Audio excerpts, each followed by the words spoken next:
Hi everyone, j'espère que vous allez bien. On se retrouve aujourd'hui pour mon wash and go rapide et simple sur mes cheveux courts afro, puisque depuis que j'ai coupé mes cheveux, ma routine a complètement changé et là c'est le moment pour moi d'aller rafraîchir mes bouclettes. Il faut savoir que je fais environ 1 à 2 shampoings par semaine, pas plus. Ça peut m'arriver d'avoir à juste les mouiller et refaire un petit peu mes bouclettes, mais au niveau des shampoings j'en fais pas plus que 2. Première étape, bien mouiller mes cheveux et essayer d'enlever le maximum de produits qui est resté de toute la semaine. Là, comme vous le voyez, je me suis rendu compte que mes cheveux avaient bien repoussé depuis que je les ai coupés. Ensuite, j'utilise un shampoing solide de chez Naturebox à l'huile d'avocat. Ça fait maintenant plusieurs années que j'utilise ce produit et je le trouve super efficace. Il nourrit bien mes cheveux et surtout vous avez la possibilité de faire beaucoup de shampoing avec parce que ça dure très longtemps. L'avantage d'avoir les cheveux courts, c'est que je n'ai plus à me démêler les cheveux pendant que je fais mon shampoing, mais par contre je continue de bien masser mon cuir chevelu pour stimuler la pousse capillaire. Ensuite, évidemment, je rince et je vais passer au masque qui est un masque de chez Garnier au lait de coco à laisser poser 1 minute, donc vraiment super rapide. Et ce masque, je vous le dis, c'est une tuerie.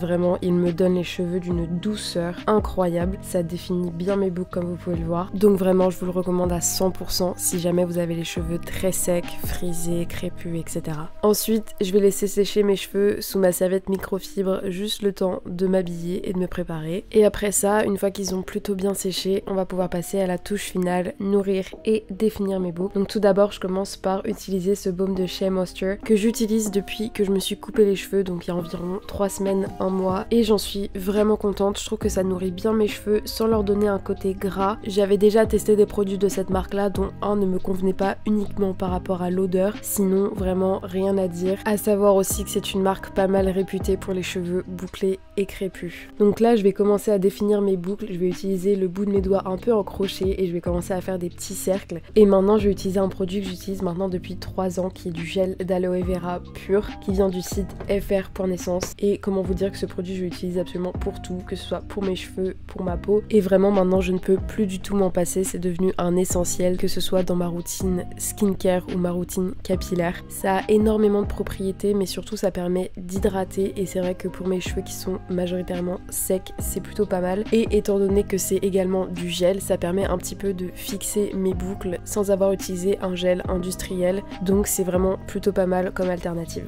Je continue comme ça à définir mes boucles avec le bout de mes doigts pendant environ 2 à 5 minutes selon le temps qu'il me reste, et une fois que le résultat me plaît, je vais passer à mes baby hair. Donc j'utilise ce gel d'EcoStyle et ce petit peigne pour pouvoir venir séparer mes cheveux. Donc il faut savoir que j'ai commencé à faire mes baby hair depuis que je me suis coupé les cheveux, donc ce n'est pas encore parfait, j'ai encore du mal à intégrer la technique, donc vraiment ne m'en voulez pas si ce n'est pas parfait. J'apprends tous les jours à essayer de les dessiner comme il faut, mais il faut se l'avouer, c'est quand même une sacrée technique. Donc j'applique un peu de gel sur chacune des séparations que j'ai faites et je vais commencer à dessiner avec le peigne. Donc ça dépend, parfois j'utilise le peigne, parfois j'utilise un peu la brosse, mais c'est vrai que pour moi c'est plus facile avec l'embout peigne. Et vraiment je trouve que de dessiner comme ça mes cheveux de devant, ça donne un tout autre style et ça fait vraiment un côté fini et propre à ma coiffure. Donc voilà, et puis ensuite je vais me mettre à replacer légèrement mes cheveux, à essayer de faire sécher un petit peu le gel, et voilà le résultat final. Je suis vraiment contente d'avoir coupé mes cheveux, j'adore cette nouvelle coupe. J'espère que la vidéo vous aura plu, si c'est le cas n'hésitez pas à liker et à vous abonner, et moi je vous dis à la prochaine pour une nouvelle vidéo.